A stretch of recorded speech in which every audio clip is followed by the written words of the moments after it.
We're live. We're live.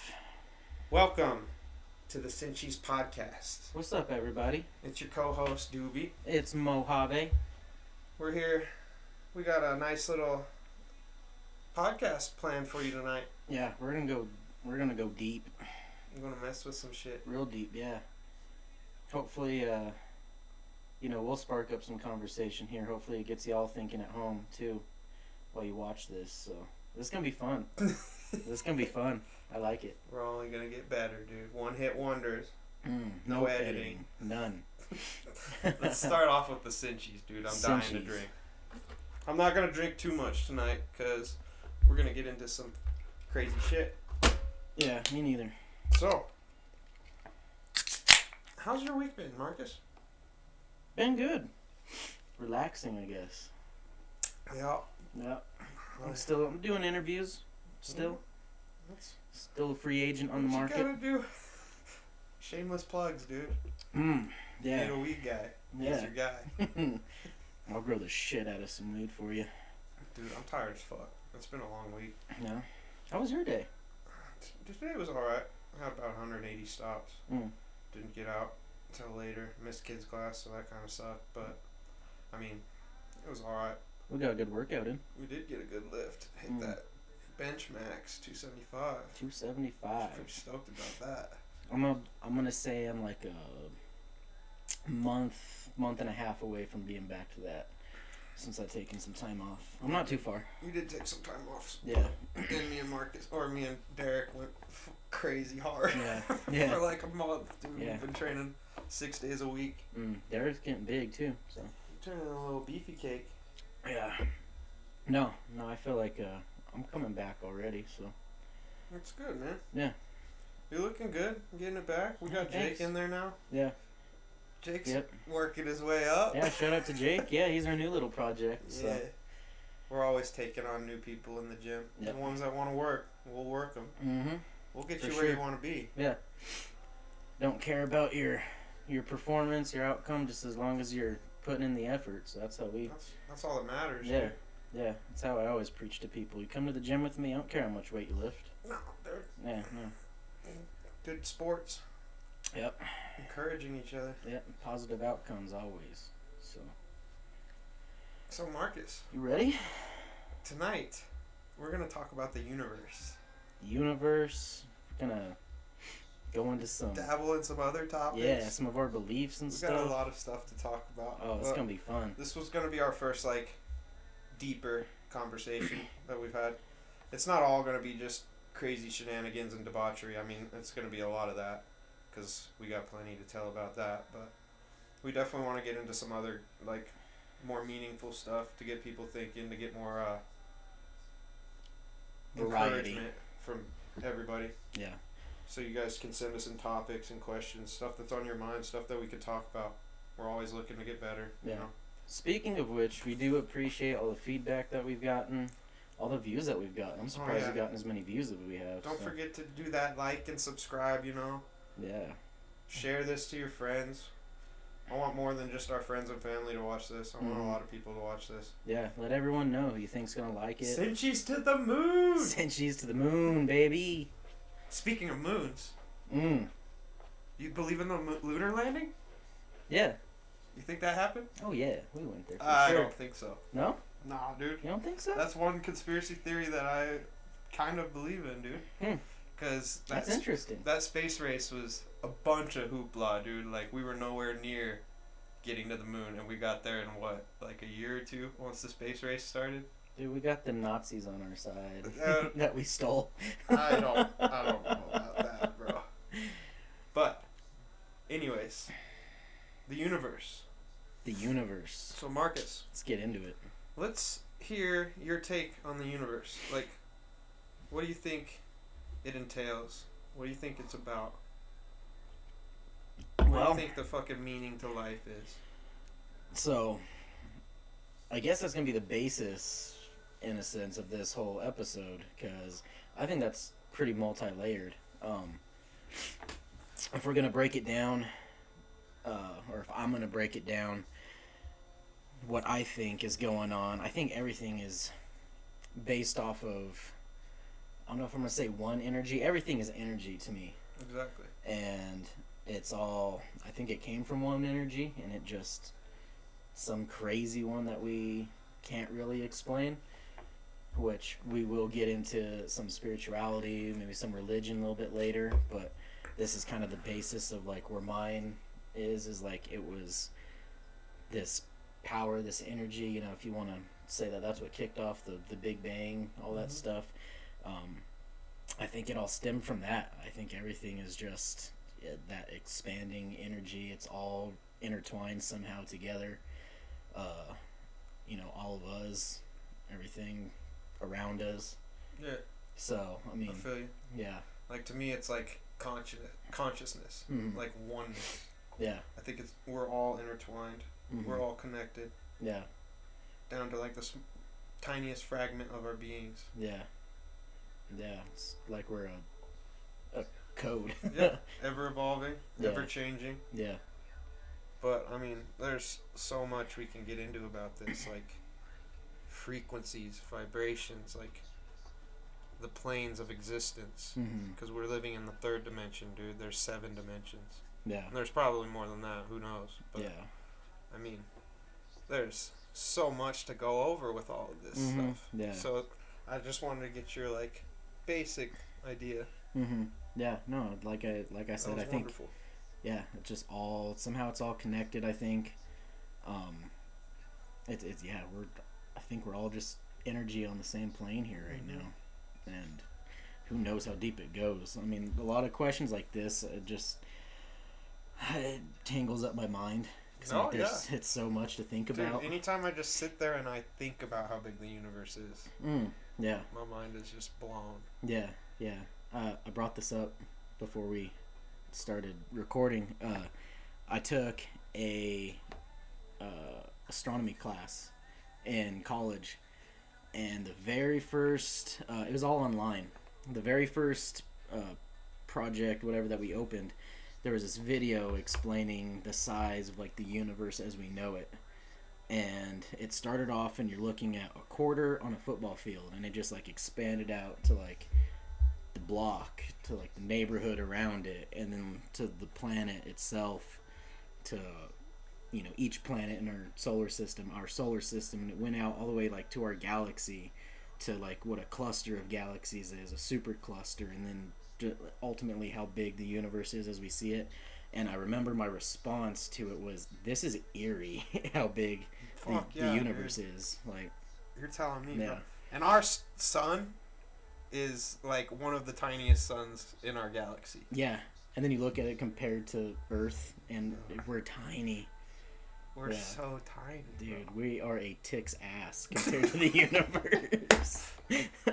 It's wild, dude. It's really crazy. And I was telling Marcus, there is more galaxies in the universe than there are grains of sand on this entire planet. When I saw that on the Cosmos, all high as shit one night, that blew my mind, dude.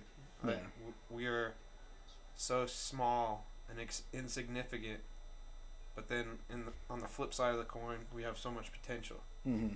Because like Elon Musk, my boy Elon Musk, dude, if he gets us to Mars and we start interplanetary travel, that'd be huge, dude.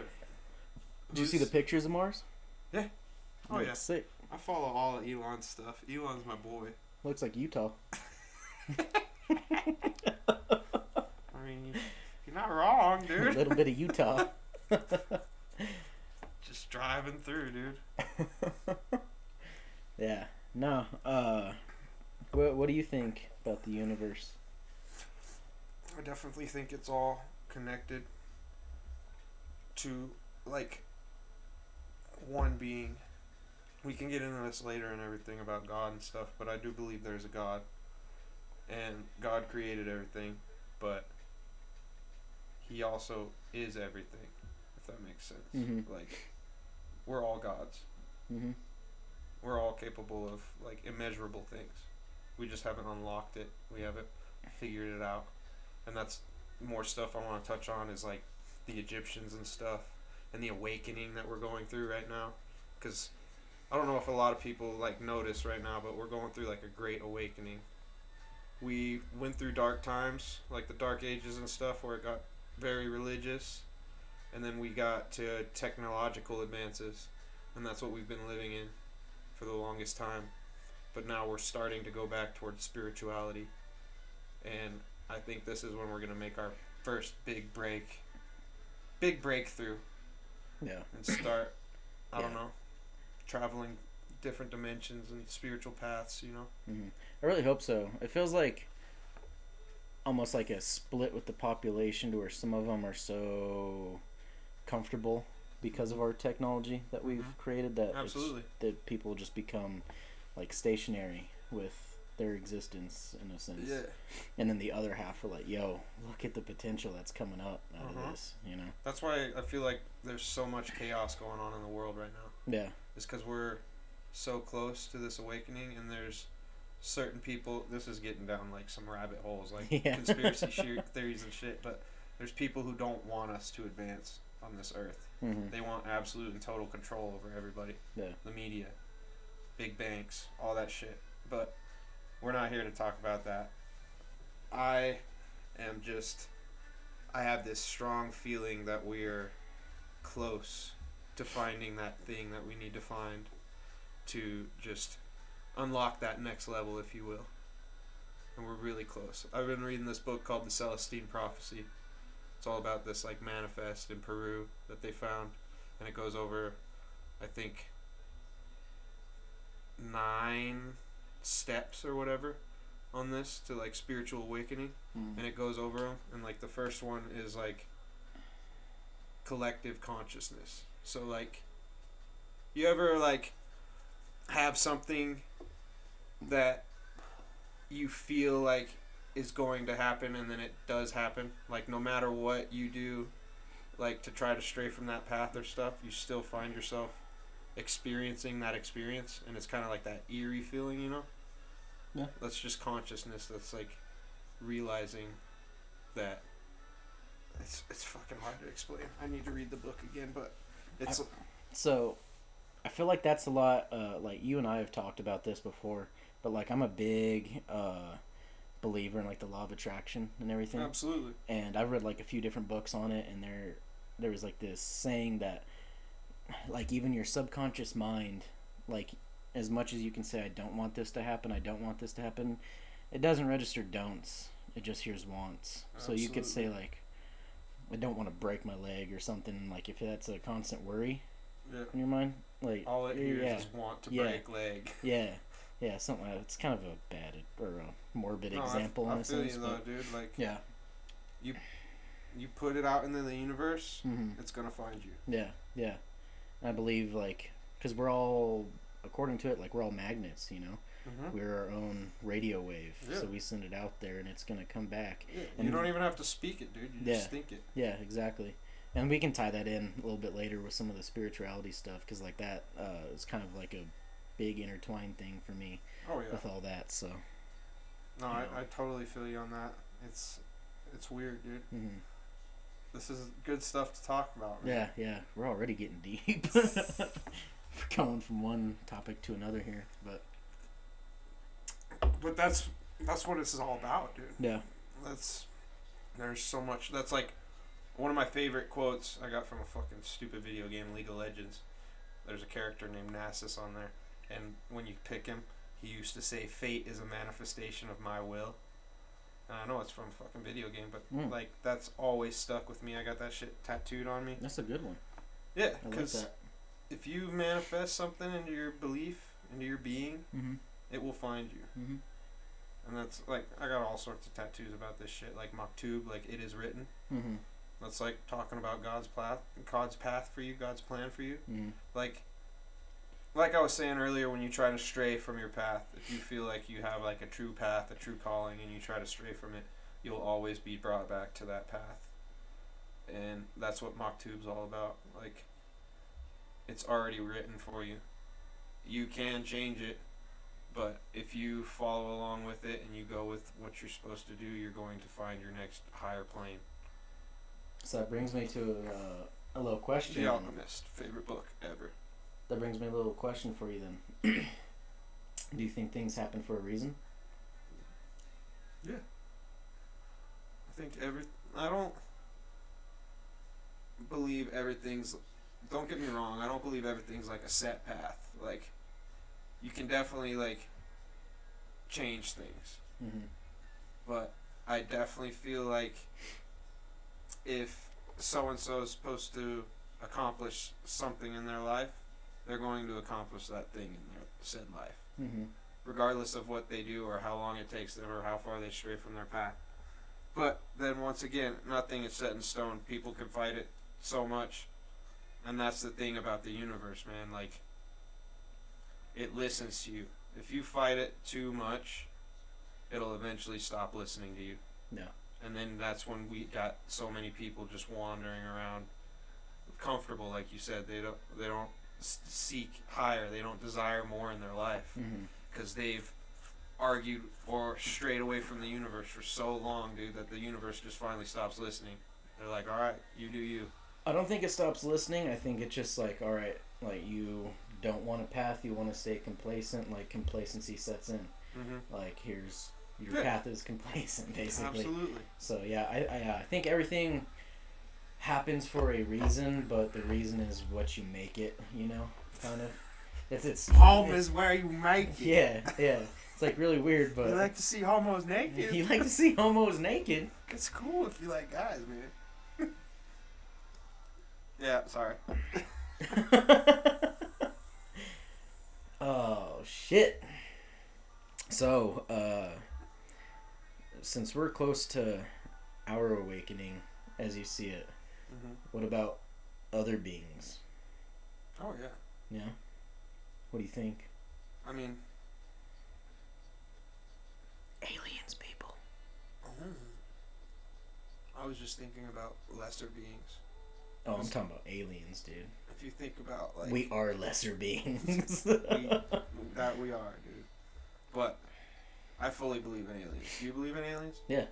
It's impossible in this entire universe that we're the only, like, sentient life forms. Yeah. There's no way, dude. Yeah. It's called the observable universe for a reason. Like, that's as far as we could possibly see, and it keeps going. And we're this tiny pebble floating in space compared to the rest of it. We are so tiny. Yeah. And insignificant. Mm-hmm. But then again, that's what, like, I was listening to Elon Musk talk about. Like, what if we really are going to be the only interplanetary species and we start traveling around? What if we go to other planets and we find lost, dead civilizations because they get to the point like where we're at right now, where there's so much chaos and there's so much strife on the planet, and we're using up more resources than we can make. We're not going to sustain this long. We're like dying. It's essential. We need to start interplanetary travel in order for the human race to survive. Yeah, and I feel like there's both ends of it. I guarantee there's probably some planets out there that are just failed civilizations. Yeah, and we'll just find ruins. Yeah. Dead bodies. Yeah. Just bones. And then there's some out there that are... Yeah, I'm not saying we're going to be the only ones, but I mean, that's just essential to human life. Like, yeah, I'm sure every end of the spectrum, every part of it, it's out there. Yeah. Yeah. That was good. That was what I was going to ask you, too, was, so we got this whole observable universe, this massive thing. Who's to say it's not just an atom? Yeah, that's the weird thing. I was kind of thinking about that too. To the next level. Dude. Yeah, I was kind of thinking about that too on the way back from the gym.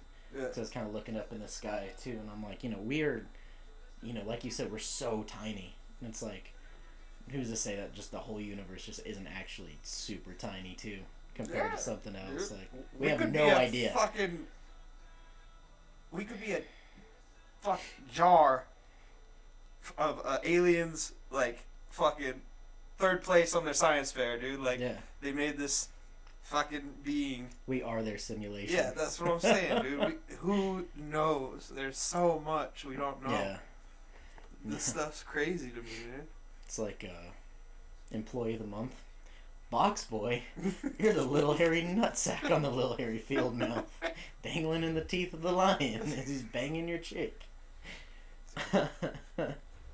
That's another thing about aliens, dude. Like, who's to say, like, take Egyptians, for example. Horus. Horus is a god, right? He has a hawk for a head. Who's to say aliens didn't, like, land in Egypt and the first thing it saw was a hawk? So it... To just transform. Yeah, it tried to manifest the hawk and fit in. Yeah. And then we started worshiping that being as a hawk. Same thing, like, with Set. Set came down and saw a dog. Yeah, there's been I forget what civilizations it was, but like Egypt, and then there was another ancient one too that they found like similar, like hieroglyphs, whatever. Hieroglyphs, that shit. Like similar ones that they made up, like they both seem the same thing. They're both like worshiping the same thing. You know, stuff like that. So it's like. That's what I'm saying. Yeah. And then like. Do you think they're worshiping aliens? Maybe. Who knows? You ever seen Predator, dude? Yeah. When they're like, that Mayan civilization is like worshipping the Predator as a god? Yeah. Like, that's not like... Did that start on Alien vs. Predator? Is that the one that started? That's the one that I was talking about when they're like on the top of the pyramid, the Mayan pyramid, and everybody's worshipping off aliens and shit. Dude, like, that's not like crazy left field stuff. Like, no, it's not. I'm not saying that we had like a battle and that's why they all like went missing, which is also weird. It's a conspiracy theory. Where did the Mayans go, dude? Yeah. They just disappeared. Their whole civilization. They jumped in that calendar, dude. That calendar was a portal. I know what it is. Is they progressed to the next plane. They progressed to the fourth dimension, dude. Could have. They figured it out. Yeah, could have. That's the shit to me that gets me thinking. Yeah, because they were so advanced, those civilizations, in like mathematics and shit, but it like doesn't that. even have to be mathematics or like technology mathematics or or anything. like, what was it? Like astronomy and shit. Yeah. Like their calendars and stuff are so accurate. Yeah, dude. Yeah. And like hearing like dimensions about like the pyramids and stuff, the Great Pyramids and shit. Yeah. So like the Great Pyramid, don't quote me on any of this, but like if you add up the bottom four corners, that speaks out the diameter of the whole planet. Mm-hmm. And then the top to the bottom is the polar radiuses. Mm-hmm. And then what other stuff? Somehow there was like some dimension where it was like down to the exact number of pi. Too. Yeah. It's like perfectly in line with like a certain star on the planet. And like all this shit is like perfect. Like they got it right on the first try. Yeah. It's crazy. It's insane. Aliens, dude. Yeah. Aliens. Aliens. Look into it. But no, man. You got the hair of that dude right now from Ancient Aliens, from just aliens. Dude, I love talking about this stuff. I could go on and on about this shit. I want the viewers to make him into a meme. Make it happen. My life is a meme, so I mean, facts. Roll with it. You should see my gym outfits. You should see his dog. Leaving all out of this. She's a meme, bro. I have the Forrest Gump of dogs. She's the, like, when memes started, when it was like the dorky kid and stuff, that's her. Everybody gets upset when I say my dog's on the spectrum. No, No. My dog is dead ass on the spectrum. Yeah. She's special. Yeah. I love her, though. She's happy as can be all the time. Nothing's going on behind those eyeballs. Dude, you stare into those eyes and it just blank. She knows about 8 words and she's 5 years old, dude. That's stretching it, 8 words. Oh, man. So, tell me a little bit about, we broken down how you think the universe is running and stuff. Now let's go into some beliefs. You're a little more, I think, on the religious side than I am. I would say, yeah. But I don't think we're too far off. I just don't think I throw much of a label on my stuff, because a lot of the stuff I've come up with is like literally that. Like I've just kind of thrown in bits and pieces that kind of fit the puzzle to me in a sense. So, yeah, just I mean, I agree. I'm in the same boat as you, kind of, but I definitely take the religion side of it. Like, I call myself an omnist, which an omnist is somebody who believes multiple aspects from all sorts of different religions, you know? Like, I don't believe any one religion has it right.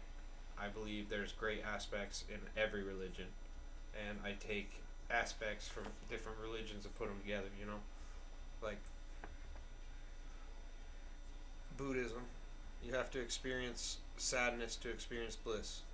Yeah. Like, I fully believe in that. Yeah, I can believe that too.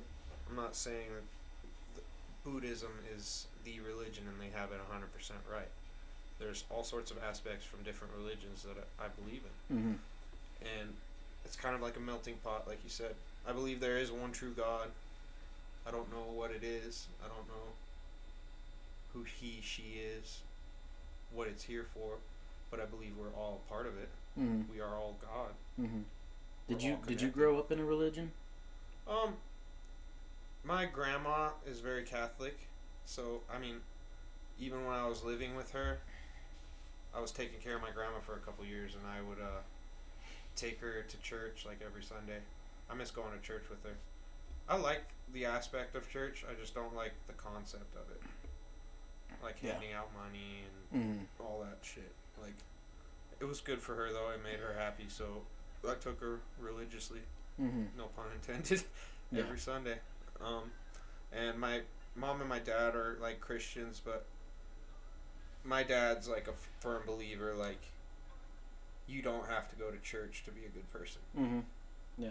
He's told me time and time again, some of the best people I've ever met in my life have never set foot in a church. Some of the dirtiest, backstabbing people go to church every Sunday. Yeah.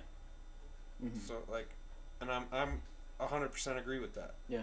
Religion doesn't make you a good or a bad person. You make you a good or a bad person. Yeah, for sure. Yeah, so growing up, I was talking kind of with my parents a little bit about it. My mom said she was raised, they all went to church and stuff. I want to say they were Catholic, her family. And she'd went up for most of her life. My dad was raised in like a Baptist family. Pretty sure they're Baptist. Okay. But he didn't gel with it from an early age. Like, he could see through, like you were saying, like the going to church makes you a good person, you know? He was like, nah. Some of that stuff's really shady, dude. Yeah. A lot of it. Yeah. So, like, growing up, I was never raised in that environment, but I was always raised, like, with more of that spiritual side. Like, Dad was very adamant, like, you know, believe in God, believe in something out there, you know. And my mom too, like, she still had a little bit of her religious background in it, even though we never went to church. My mom would go sometimes. We used to go down to Taos, New Mexico a lot, and around there, there's I'm trying to think of what town it's in, but there's a santuario, and it's like an extremely old church. Santuario, it's an old church. Okay. It's like hundreds of years old. Okay. And like, you can definitely feel like an energy when you go there. And we went there like for their masses before, and Mom liked it a lot. It kind of took her back a little bit. And like, we would go in, and it was you know, different environment being in there, one that I wasn't used to, but like, you can definitely feel an energy in there. And I think that, like, that's probably the important part of religious aspects. Yeah, dude. I like the community sense of it being kind of joined together by something. Yeah, I don't agree with like the going around giving money. I understand what it's about, but like, understand that's not about religion. And then, like, when it comes to some of the morals and stuff, It doesn't make you a good person how much money you give to the church. Yeah, seriously. And like, the big issue I've always had is the whole, if you don't believe what I believe, you're a bad person. If you don't believe what I believe, you're going to hell. Like, stuff like that. The Bible thumpers. Yeah. Like, yeah. I feel you there. You know, I'm a firm believer, if you do good things will happen to you. For sure. So I was talking to this wonderful lady I met this weekend. Mouse. Shout out to Mouse. Me and her talked drunk as shit till like 3 in the morning about a lot of spirituality and religion and stuff. And she brought up this concept to me that just, it made my heart so warm. She called it her cosmic bank account. So she's like, your cosmic bank account is your good deeds and your bad deeds. It's like your karma. Yeah. And you got to think of it like a bank account, dude. Mm-hmm. Like, when you're doing bad things that you know aren't right, you're withdrawing. Mm-hmm. When you're doing good things that you know are right in your heart and that are the true things that you're supposed to do, loving, caring for people, taking care of people, helping those who need help in life and stuff, you're adding to your bank account. So, like, I love that concept when she brought that up. Mm-hmm. My bank account may be about $43, but I got a nice savings in my cosmic bank account. Yeah, I like that. That's a good one. Yeah, dude. Yeah. It was a cool concept that she brought up to me. Mm-hmm. Yeah, I could see that too. Yeah. I've never been like a materialistic guy, but I've always believed in, like, if you do the right thing and keep working hard, busting ass, doing what you feel you need to do on this planet, it's all gonna work its way out. I've never been to a point in my life where I felt like I'm cornered, if that makes sense. Right. Like, there's no way out. Mm-hmm. I've always felt like the one true God, is in my corner, because I've never steered wrong from him. I've always asked him for advice. I've always turned towards him Mm-hmm. when I get a little lost, when I get strayed from the path, you know? Yeah. And he always brings me back on the path, like we were talking about. Mhm. Too. Yeah. As long as you follow your true being, who you're supposed to be, Mm-hmm. it's all going to work out how it's supposed to work out. Yeah. So I've never, like, worried about that shit. Right. Mm-hmm. It's all I'm going to be taken care of. It's going to be a good life. I might go through a lot of shit. I have been through a lot of shit, and I will continue to go through a lot of shit. But it's not going to change who I am as a person. Yeah. Who I am as a being, you know? For sure. Yeah, I kind of came full circle, like, with my personal beliefs. I've taken bits from... Sinchies. I've taken bits of beliefs and ideas from stuff that, like, my dad's brought up to me, other people have brought up to me. Just stuff that I've kind of researched on my own. Like I said, I had to come full circle. Like, there was a time where I was, like, just questioning a lot. Not like I ever didn't believe in something, but it was more of, like, what do I believe in? Yeah.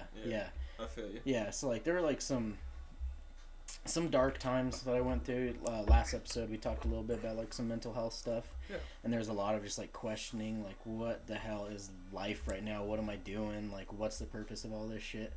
And then, like, that's the question. Yeah, That yeah. is the question of Yeah, life. for sure. And now I'm, like, kind of come around a little bit full circle, like, building up some more beliefs to where, yeah, I would say I believe in a God, but it's more of that energy that I talked about that connects everything that the universe is made out of. I believe, like, it is all that, like, everything like you said, it's around magnets, us. dude. Yeah. The same energy attracts the same energy. Yeah. So I believe, like, all of that is God. I don't believe in, like, a created in his image type thing, I would say. I think, like, that energy, I wouldn't say it's man, woman, anything like that. Yeah. It is just that power, like, literally just that power that is God. It's consciousness. Yeah. And I feel like that's, what runs everything personally. Yeah. Yeah, and it all, like you said, it's all the magnets and stuff. That's why that law of attraction, like, comes into me, you know? Yeah. I gotta say, like, that first DMT trip that I had, dude. I wanted to bring that up. that, sort of. That, dude, brought everything together for me. Yeah. Like, it really did. Yeah. That seemed like when... I'm not a big drug guy. Like, you can ask anybody. I've dabbled here and there. I've done a couple drugs, but I don't even, like, smoke weed. It makes me too paranoid. But I seriously, Joe Rogan has it right. I think everybody on planet Earth should try DMT at least one time. It is fucking mind-blowing. Yeah. The shit you see, the colors you see, like, you can't even compare it to anything. Like, yeah. We sat there for an hour, me and you, trying to, like, discuss what we saw, and we saw totally different things. But in the same breath, like, they were very similar. Yeah. You have to just experience it. Yeah, and everyone is going to experience something a little bit different, but it's also going to have some similarities. Like, I didn't see no spiritual beings or any of that stuff. Like, people say they see Mother Nature and, like, aliens and stuff on DMT. I didn't see beings, but, like, you remember the vibration, dude? Yeah. Like, when I was just ripping it, like, it almost felt like Star Wars, you know, when they're going in the hyperdrive. Yeah. And it's like, it's going, dude, and you start shaking. Dude, you know exactly what I'm talking about. It was like everything just started vibrating, dude. Like, ridiculously intense. And then all the lights just got so bright, dude, to where, like, you couldn't even stand it. And then just, boom. Yeah. You're just fucking gone, dude. Yeah. Into the next one. So, we did that twice in a row. We did Yeah. it 2 nights in a row. I couldn't get enough, dude. Yeah, yeah. I would have done it 4 nights in a row if we had it. Dude, yeah, no, so we first... smoked all of that shit. Yeah, so first night is when you had your breakthrough. The second night is when I had mine. The first night it was like... See, I think we flip-flopped. Because Yeah. my second night, I don't think I broke through again. Yeah. 'Cause I felt it, but I didn't feel it nothing like the first night. Yeah, no, the first night, like, I started going into, like, a bit of a trip, but, like, dude, the ceiling had, like, pixels or, like, scales or something on it, and it was, like breathing. flash, yeah, it was, like, breathing across, like, I could just see, like, flashes of color going across the ceiling. You had that big-ass painting in there with the bridge. That tree was just breathing, Yeah, dude, that bridge was, like, waving, and I'm like, this is nuts, dude. Dude, it was like the trees grew eyes on it. That was like my second one. Yeah. While I was looking at that painting, dude. Yeah. So my second one, and like that vibration that you said, it was like I would feel it, and then it was almost like it would condense into a weight. And Yeah, dude. like I got like super you feel heavy. like you're gonna like die almost. Yeah. Like it's crushing you. Yeah. And then it's just like boom. Yeah, and we dude, kind of and got then that you're warning, so like when I would feel that, like I laid down and I was like, just focus on your breathing. Yeah, and you were gonna stop, remember? And I was like, Marcus, hit it. Well, that was the first night I did stop. The second night I was like, I'm hitting this until I go down. So I did. That weight just took me down, dude. I was laying there. I put on some music. Yeah, bro, I had fucking Naruto playing, and that shit spoke to me, dude. Kakashi was just giving me life lessons, bro. He's like, I'm a ninja. That was the best thing I could have possibly put on, dude. Yeah. Yeah, I was trying to figure out like the right music. I was trying to look up like that trippy music on like YouTube. And I can't do that. Dude, it was making me more anxious than anything. I'm like, this isn't helping at all. Like, I need to put on something I vibe to. So I just put together like a little, my own little playlist of my music and stuff. I wanted to get that song. It's that old song. I just walked in to see what condition my condition was in. I was like, that'd be such a good song to have a DMT trip to. Yeah. No, dude. shout out to Nickelback, Million Miles an Hour. It's about like an acid trip. The song is about an acid trip, and I like had that Dude, song I love on. Nickelback. I don't care what anybody says. Dude, yeah. Nickelback's Stop great. hating on Nickelback. Y'all, like, PSA, public service announcement. what dude. did they do to you? Okay. Everybody wants to party like a rock star. Yeah. God. Oh, God. But no, dude, like, that first time when I broke through, like, the oneness that I was telling you about, like, for me, it was almost like the Matrix, dude. Like, because you saw me the first time I went through. I didn't even close my eyes, bro. No. And everybody was like, you didn't close your eyes? You look like a statue I was for a just minute. fucking Yeah. posted up, just staring. The biggest smile on your face, Dude, too. I was so happy, Yeah. but I didn't shut my eyes that entire fucking trip, dude. I was watching you too, because like there's a shit going on the ceiling, the picture, and then you're just like smiling. You were almost glowing over there. Yeah, bro, like you said, dude, the weight, it was crushing me, and then you just, boom, dude, and then you're weightless, and you just, yeah, you're there, dude. Like, it was you're such part a of the crazy universe. body feeling. Yeah, Yeah, it was like dude. you're just as light as a feather. Like, I didn't have a single like worry in the world. Yeah, no, like I don't think you could have a bad trip on DMT. Yeah. I really don't. Like that was like the most comfortable I've ever been. That was fucking euphoria. Yeah, dude. it was wild. And like I was saying, like the Matrix, dude, it was like anybody who knows like Final Fantasy VII, how they talk about like the life stream. That's like what I felt. Like even like the wood, the walls, like everything, it was living. You could see like the life stream flowing through it, and I could just see everything was intertwined and connected. And that's like when I truly felt like oneness for like the first time in my life. And it's it's never left me. I don't recommend drugs to people, but I recommend DMT to everybody. If you're ready for it, it's one of those things. Yeah, like, definitely. It found us when we needed it. Yeah. I don't think you should go looking for it. No. But if it gets offered to you, or if it comes into your life, I definitely 10,000,000% suggest doing it. Yeah, like I think It we fucking changed my life. We were a little anxious at first, like maybe a little bit nervous, but then like once we did, Because we were like, just like damn. bullshitting about it, and then you didn't think I was gonna do it, and I was like, no, I'm doing it, Marcus. Yeah. And you were in the kitchen cooking, dude, and you're like, yeah. Derek was cooking. Yeah. Yeah. And I was like, no, I'm doing it right now. Yeah. I sat down. I was like, all right, I guess we're doing this. Yeah. Yeah, it's one of those things. Like I guess I was ready, but at the same time, I was like, oh, this you were kind of nervous the first night. No, like, for sure. You were definitely nervous. I think that's why you didn't break through. Because then the second night you were like, you almost touched on the greatness, and I could see it, like you wanted it. So you were like, the second night you were like, I'm all in, dude. Yeah. But then like we ran out of it like halfway through, so I didn't break through the second night. It's a good thing. So like I let you rip it until you were gone, dude, and then I took the rest. We had a little bit of, like the powder, like the actual DMT. Then we had that like, was the good shit. Yeah, we That's had like what set me off. a cartridge of it. And like it's not as good, not as strong, but like I just hit that thing until that weight hit me and I just laid back. Yeah. And so like when I closed my eyes, I had the music on. You remember the old PS2 intro where it was just like dark and it had like the shapes and the lights, dude? That's what was going on in my head. I had this light show going on, like shapes were coming out, like dude, it was wild. I was like, whoa, like I'm in the PS2 Matrix right now. Oh, dude. And then even the second night, when I tried to close my eyes, because you guys told me to close my eyes. Yeah. Like, I couldn't even do it, dude. Mm-hmm. Like, I closed my eyes and I saw a bunch of shapes that I couldn't even, like, describe to you. A bunch of colors I could never, like, you never see these colors before in your life. Mm-hmm. It's like, it's truly just going to, like, the next plane. Yeah. Like, the fourth dimension, dude. Like, all of it makes sense when you see it. But you can't explain it to somebody. I can't sit down and draw it for you. Yeah. I can't tell you what it was. You have to just experience it. So I closed my eyes, dude, and that shit was like almost like overwhelming. And I just preferred so much more to be in that like Matrix live stream stage. So I like opened my eyes and I just like experienced it again. And then that's like right when I started to do that, that's when I started to come back down. So I mean, I didn't break through the second night, but I'm 100% sure I broke through that first night. Yeah. I saw what I needed to saw. Yeah.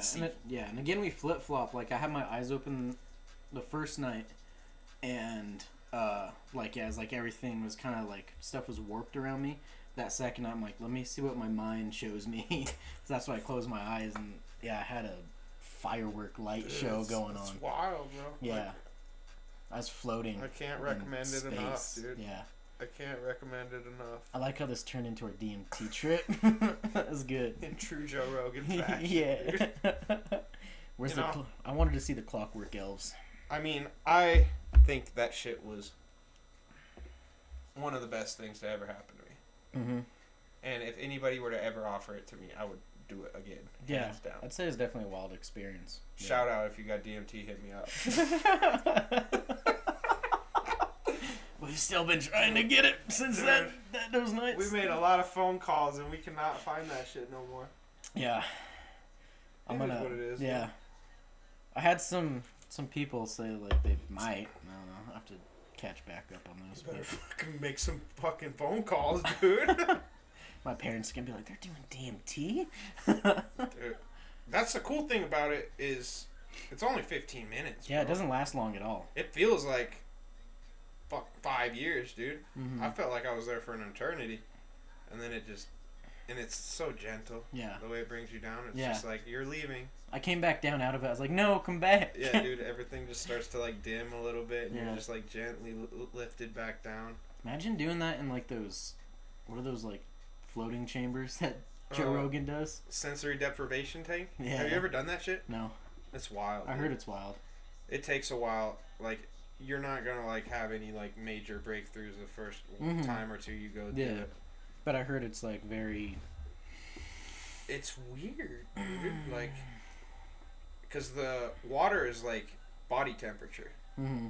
So it's like you're floating. Yeah, and you're like, there's so much salt in there. The second you lay down flat, you're like, boop, you just like plop on the top, dude. And like you said, you feel like you're just like floating. Mm-hmm. And like the first couple of times, I was just like experiencing it, and you'd like bounce off the wall a little bit, and it'd kind of like throw off your meditation. But then like I would say like my third or fourth time, that's when I like started to like really break through. Where'd you do that at? There's one like right by where our old gym was at. I could hook you up with it. It's on like Church Ranch Road in like Wadsworth. Okay. Yeah, they got a couple sensory deprivation tanks over there, and it's a cool experience. I want to try for it. Sure. Yeah. It's in like the third, fourth time. That's like when I started to like break through, and you kind of start to have like hallucinations. Like Joe Rogan takes mushrooms and does it, dude. That's I don't know about that. That's too much. Yeah. Do some DMT in there, dude. But yeah, you definitely have to like let go with it, because like you, by like the third, fourth time, I would like bounce off the wall a little bit or nothing. And like once you like work that out of like fucking up your meditation, right? That's when you start to like see shit and like feel shit. Mm-hmm. It's a cool experience, and it's definitely great for recovery, man. Because like nowhere are you gonna have zero gravity like that, except for in space. Like all my joints and my compacted joints and stuff, my spine felt like longer when I got out. Like I didn't feel like no pain. It's just you're floating. For whatever. I want to do it just for 2 that. hours. Yeah, dude, it's great. My body felt A1. I did that right before one of my tournaments, dude, and that was the one that I went triple gold at. So I won my weight class, gi and no gi, and then I won the no gi open. Right. And that one was fun. Did it cost much? It's a pretty penny for sure. Is it? Yeah, I want to say it was like $70 for like an hour. So I mean, $1 an hour, more than that. But it was a cool experience. $1 a minute. Yeah, yeah. It's like, damn, that's cheap. 70 hours? How long were you in there? You didn't experience nothing? You just bounced off the walls a couple times? No, that sounds... I would definitely want to do that. It's fun, dude. Even for the recovery benefit, too. It's a good time. Yeah. I'm all about everything recovery, dude. Cause you know me. Mm-hmm. I'm fucking lifting 6 days a week, training He's a pro for athlete. Like, dude, my body's fucking beat to shit constantly. And I need anything and everything I can do. You get on that CBD life again. You know, like, the CBD was helping. It was doing good. But then once I started taking that flight just set me off. Mm-hmm. Flight is like, you can find it at some supplement shops. It's like Flight Regenerate. But it's pills that you take for recovery. And it's essentially like placenta in a pill. It's got seaweed in there. And what was the other big one? There's like 3 main ingredients. But, stem cells. There's like... I was going to say stem cells? Not full-budded stem cells, but stem cell isolate or something they call it. But that mixed with the placenta, it's just skyrocketed my muscle recovery, my joint recovery. I don't feel like shit every morning when I wake up. So I can go a lot harder and keep going, keep that pace up, because, I mean, my pace is a lot for most people. I don't think the standard person could do a week of what I do. So, I mean, you have to do stuff at that point to keep up, you know? Or you're just gonna fall off. Yeah. Faux show. Alright. This question that got brought up in a conversation. Is there a difference between consciousness and heart, following your conscience and following your heart? Is there a difference, or are they the same thing, do you think?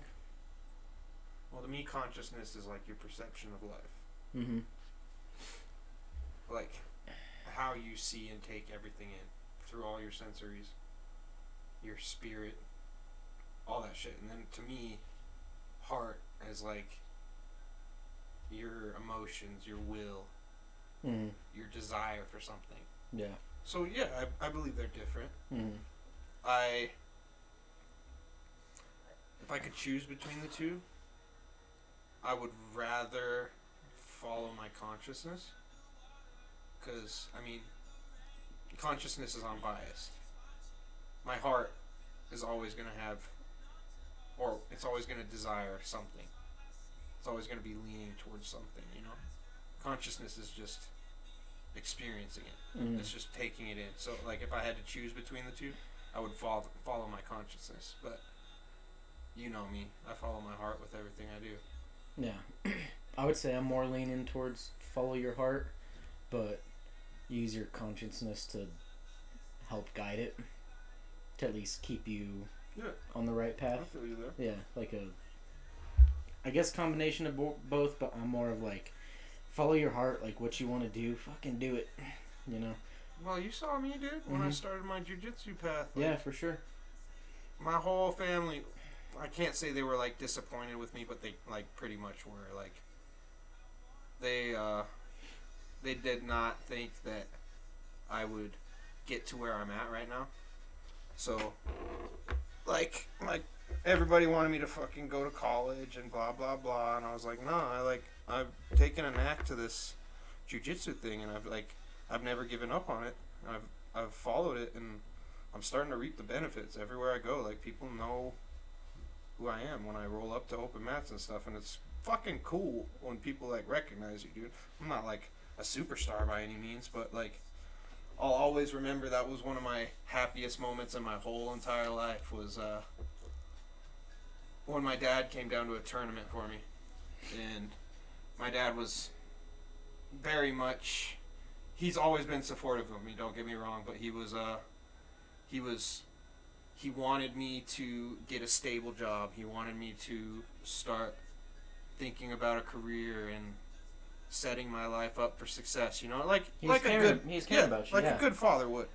But he came down to this tournament, and I was beat to shit. Like, I had a terrible weight cut down to 135, and From what? I was about 150. So, like, I was fucking shaking on that scale, dude. I was dead. Mm-hmm. And I barely made weight. I was, that was the time I came down and I was 136.8. And there was a blizzard outside, and they were like, shit, man, you got to get down to 136 at least. That's the cutoff. So I drove.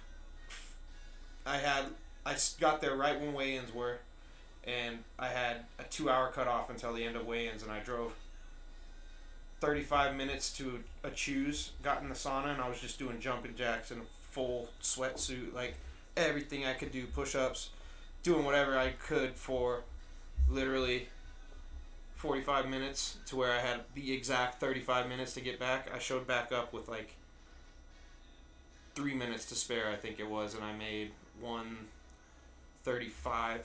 135.1. So I almost hit 135 dead on the money, but they allowed me to join that tournament. So my dad came, and my dad hadn't came to like the last 6 or 7 tournaments when I was starting to tell him like, yo, I'm getting pretty good at this. And he came like being a good supporter, chilling, and I fucking decimated everybody in that tournament. Like, I mauled everyone. I did 3 weight divisions again. I only got second because I got second in the weight open because some bullshit happened, and a dude was literally 85 pounds bigger than me, and he got 2 points for a sweep, and he held me for 2 points. But besides him, I submitted everybody in all 3 brackets, and I just fucking wrecked people. And Dad was like, all right, I'm taking you out to steak dinner. And, like, I'll always remember it for the rest of my life. Like, my dad was just, like, so sincere, and he was like, you know, I've always wanted you to get a successful career and to, like, set yourself up for success, you know? And he was like, man, you're on a different level than some of these guys, dude. Like, you have that desire and you have that drive, and, like, you can see it when you go out there. Like, you're not fucking around. This is, like, what you're meant to do. This is what you want to do. And he's like, I fully support you from here on out, anything you do. And he's drove me out to Vegas. He's drove me out to Cali for tournaments. Like, he's always been my biggest supporter. I'm not saying he wasn't before, but, like, just when with those tears in his eyes at dinner, like, telling me, like, yo, man, I believe you. Like, you can do this. Yeah. You absolutely can. And I'm not going to ever try to steer you from that again. That shit, like, that changes you when you, like, get that acceptance. I was like, fuck yes. I was Especially from like your dad. this is especially. it. Yeah. This is like that's the affirmation I needed in my life. Mm-hmm. You know. Yeah. So like that shit always like I will never forget that as long as I live. It changed my life, dude. And Mm-hmm.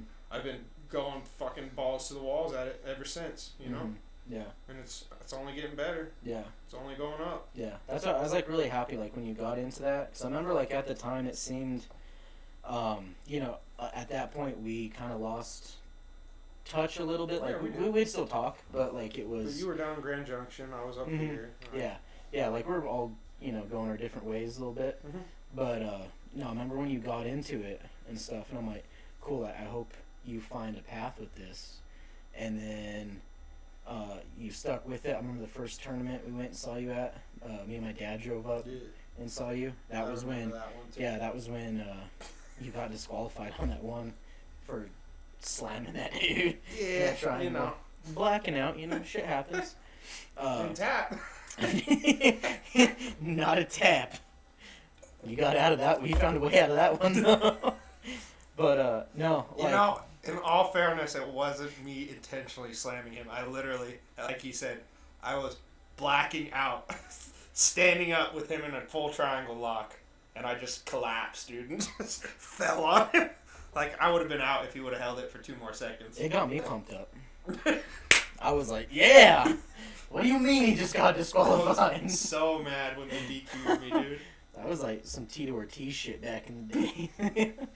But no, like I remember though, like even though some of the guys you went up against were more skilled, that was one of your early tournaments though. I was wipeout, yeah. Yeah. That was like my 3rd tournament, I think. Yeah, like even though like you went up against some guys that were more skilled, more versed than you at the time, like you could tell that you weren't far off from where they were just Mhm. with your heart alone. Yeah. But no, I was really glad like that you took that path and, you know, kind of straightened out on that. It definitely straightened out a lot of my life. Yeah. Yeah. I'm a sure. firm believer in the martial arts for most people, you know? Like, it's more than just, like, learning how to defend yourself. It's all about, like, humbling yourself. There's nothing more Mhm. humbling than going and just getting your ass smashed every Mhm. single day and then coming back for more, dude. Yeah. And it's a cool experience. Mhm. You build a camaraderie with these guys, Yeah. and it's fun, dude. And, like, I never thought I would ever love teaching kids as much as I do. Mhm. But I am 100% set. Like, as soon as I get my black belt, I'm going to open my own dojo. And I'm Mhm. going to teach kids class, dude. I'm going to have a competition team. Like, I'm going to make a career out of this for sure. Mhm. I was kind of surprised when you started teaching too. Yeah. I didn't. It was kind of just like, not thrust on me, but I was Mhm. asked. Because I've always been like, since I started, Sensei took a liking to me, Sensei Sam. And I've always just tried to be like his right hand man. Anything he needs, like I would go and corner guys when he couldn't make tournaments and stuff. And he just asked me to train or teach kids class, and I was like, all right, man. And so I just started coming after work straight to the gym and teaching kids class. And I mean, I fell in love with those kids from the get go. Like I love all of them. They're all unique, and it's cool to like watch even like the nerdy kids, you know, start to like build confidence and Mhm. start to like believe in themselves when they like get that first time that they actually tap like one of the athletic kids in class, and like you can see it like click. They're like, Yeah. okay, Yeah. I can actually like do this to somebody, especially somebody who doesn't know what they're doing, you know. Mhm. And it's cool to see like just little beings like that just like start to mold Mhm. into something greater. Yeah. Like even like little assholes who were just like bullies and stuff, like once they start getting humbled in class, like you. yeah, exactly. I was a little dickhead, dude. And it's cool to like see those kids just morph, and then they start to just like love you. Yeah. And They gain that confidence and yeah, that. man. Yeah. I saw that too when I helped coach football. Mm-hmm. Because after I graduated, like I went back to our high school and was an assistant coach that year for the high school. Yeah. And then like a couple, 2-3 years down the road, Dad got asked to coach middle school in Salida. And so he did that, and it's kind of like, Initially he didn't want to do it, but he knew one of the guys who was the coaches and his son.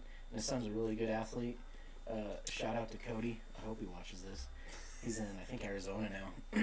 But that kid's a stud, for sure. I don't think I met him. Cody Leopold. Mm-mm. Shout out. But so my dad kind of took that, like, to help them out, and then after a little bit, he told me, he's like, listen, there's a couple kids, or this one kid who played center. I played center in football, you know, and he goes, there's this kid who they have him playing center. He's like, he's got some potential. He's like, I knew that position, you know, very well. Like, I took like so much pride in that position and stuff. And he's like, you like know these basics more than I do.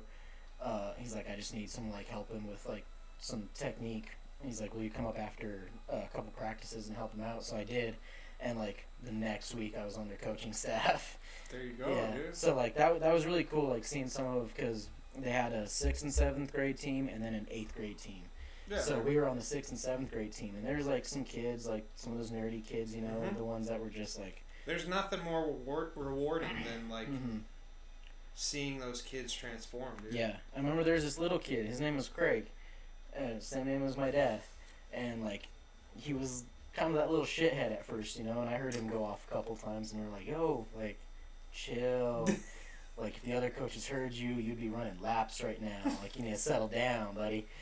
But I remember, like, he was small, like, really undersized compared to a lot of the kids. And they had him playing the line, the offensive line, which is weird. But, I mean, in middle school, I guess it's, like, not all that uncommon. Yeah. They just kind of throw kids on the line like that's just the... And I'm like, nah. Dude, I played the line a few times. Yeah, like, it's a big responsibility playing the line. You're protecting people. But they had him playing the line, and I remember me and my dad just kind of like took him under our wing, took a couple other kids under our wing, like built up some confidence in some others, and like I forget who they were playing, but there was this one game that was like that line just dominated. I remember there was like this other big kid who was like didn't seem like he had that much athletic ability, but he was super strong. Like he was tossing around the 8th graders and stuff, and he was like a 7th grader, like just went out just on a whim. And corn-fed motherfucker. Yeah, he was a big kid, and like we got him just like dominating kids on the line, and then just a couple others, like we got him learning some technique, getting some confidence down, and like you could see him starting to grow and dude. stuff, and it was like awesome to see that. Fucking rewarding, dude. Yeah, for sure. I miss coaching. Like I wish I could go Shout back out to to do my that. death squad. I have 3 girls that I like took under my wing. They're beasts. Yeah, they're all like 12, 13, and they took a real liking to jiu-jitsu, and they wanted more, so I started training them. They go and lift with us 3 times a week. They go, and I teach them private lessons 3 hours a week. I teach ladies class, and I teach kids class, and literally, I can't tell you how many times it's literally just been those 3 girls showing up to class, just beating the piss out of each other because they are competitive and they got that fire, dude, and I love them. We got Kalia and Catalina, the 2 twins. Love them to death. And then we got Ava. Ava's been a gymnast since she was 3 years old. She's an absolute athlete, an animal, and they all have different things, and that's what's fucking amazing about jiu-jitsu is people develop different styles. So, like, Catalina, she's smaller than her sister Kalia, but she's more technical, so I can teach her like not more advanced, but different moves. So she likes to play on bottom. She likes to set up sweeps, use her butterfly guard, shit like that. I know if you don't know jiu-jitsu, this is just going over your head, and then there's like Kalia, who's more about top pressure. She has amazing like wrestling. She stays on top. She has fantastic guard passing. And then Ava is just an absolute savage. Both her brothers wrestle. She's been wrestling. She's just she has such like amazing body control for a 13-year-old. It blows my fucking mind, dude. I wish I was as talented as these kids were when I was 13 years old. 13? Yeah. And she looks like she's like 17. Yeah, she's jacked, dude. She's built. Yeah. She's a fucking beast, and Yeah. she's always scary. wanting to throw more weight on. She's always wanting to go more. Like, I love it, dude. I love the drive that these 3 girls have. So they're just the Dewby Death Squad. I love those 3. Even the twins, they're like good size Dude, for being that age putting too. on so much muscle, dude. Yeah. They're getting strong. Like Mhm. it's fucking cool to see. Mhm. And like even this last week, we just started progressing them to adults class because they're on a completely different level than the rest of our kids class. Like they still go to kids class, which like great to them, but what really gets me is that they want the challenge. Like they don't mind going from the biggest fish in the pond to being the tiniest fish in the ocean, Yeah. you know?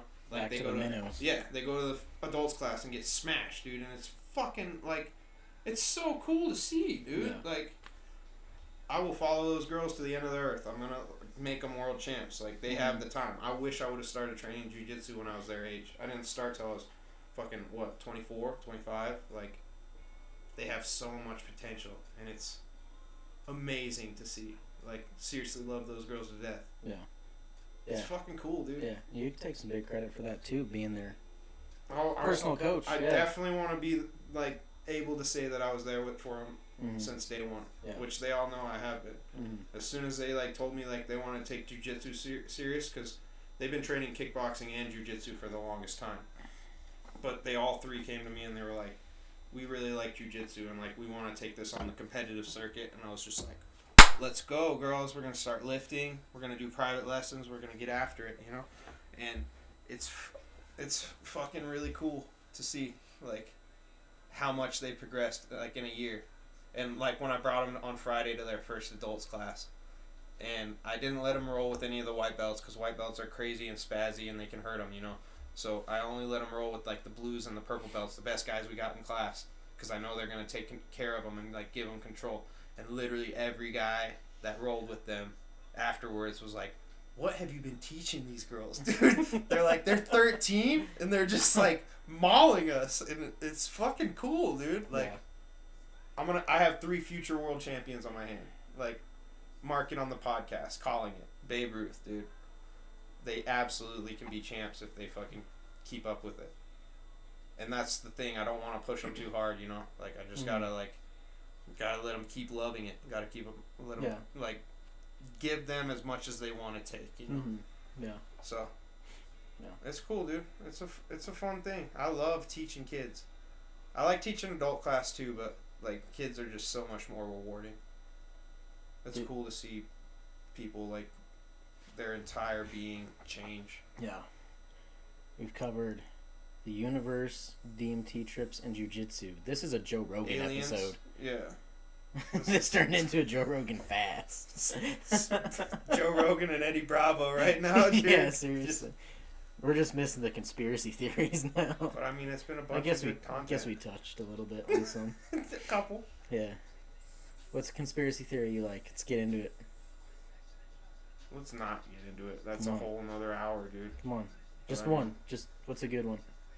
It doesn't Dude, even have to be universe. Have you seen the fucking DIA conspiracy theories? Mm-hmm. Those are wild, Yeah, dude. there's a bunch of them. Like the gas chambers and the tunnels and shit. Yeah. And like how they have Mason, like Mhm. little like New Mason. yeah, they have the new Mason like stars Yeah. embedded in the floor and stuff, and like those paintings of like the dude with the gas mask and the sword, and then Mhm. like the very next one they have like restarting like civilization. They have all children, and they're lifting that dove up. Look it up. It's a crazy conspiracy theory, but I mean it's pretty fucking cool. Have you heard the one where they said they built like basically a city underneath it? Mhm. Mm-hmm. They have like Well, big ass buildings. well, that's and shit. facts, dude. They built like so much tunneling and shit. Like, I'm talking about like legit buildings. Yeah, like, like, downtown they Denver have type buildings. so much they built down there, and like they use like 8% of it or something like stupid. Yeah, if that. Like they had like some Compared crazy. to how much they like actually built. Yeah, they had some crazy luggage system that Yeah, was dude. all like. There's a new. conspiracy theory that it goes all the way to NORAD, bro. Mm-hmm.